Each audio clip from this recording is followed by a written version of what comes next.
এই শাড়িটা কেমন হয়েছে তোমরা বলো কিন্তু, হ্যাঁ। এই শাড়িটা আমি কিনেছি, আমি পছন্দ করে কিনেছি আমার মাকে গিফট দেওয়ার জন্য জামাই ষষ্ঠী।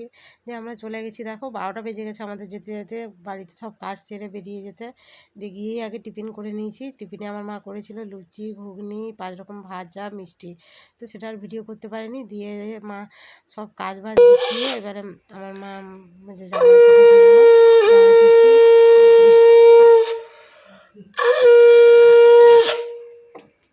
দিয়ে ফোঁটা টোটা দিয়ে এবারে আমি একটু হেল্প করে দিলাম। আর মা তো একা না, এখনও ভাইয়ের বউ আসেনি, তাই জন্য একটু হেল্প করে দিলাম। দিয়ে রান্নাবান্না করে আমাদের খেতে বসতে বসতে 3:30 বেজে গেছে।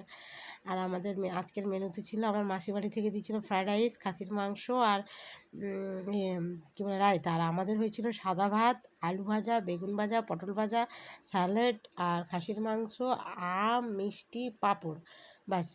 গরম যা পড়েছে তাই সবাই খালি গায়ে খেতে বসেছে। আর গরমের জন্য হালকা ফুলকাই করতে বলেছিলাম আমার মাকে, তাই জন্য হালকা ফুলকাই করেছে। দিয়ে আমরা থাকতে পারিনি সেদিনকে। তারপরের দিন যেহেতু আমার মেয়ের স্কুল খুলবে, তাই সেদিনকেই চলে এসেছি। আমরা খাওয়া দাওয়া করে একটু গল্প করছিলাম আমরা সবাই মিলে বসে বসে। দুপুরে আর ঘুমানো হয়নি, যা রোদ গরম, ঘুমাতেও ইচ্ছা হচ্ছে না। এতদিন পর গেছি, তাই গল্প না করলে হয়। সবাই মিলে গল্প করছিলাম। আর ভিডিও করাও হয়নি, ফটো তোলাও হয়নি, ভিডিও করিনি। ওই জন্য আজকের ভিডিওটা কেমন লাগলো তোমরা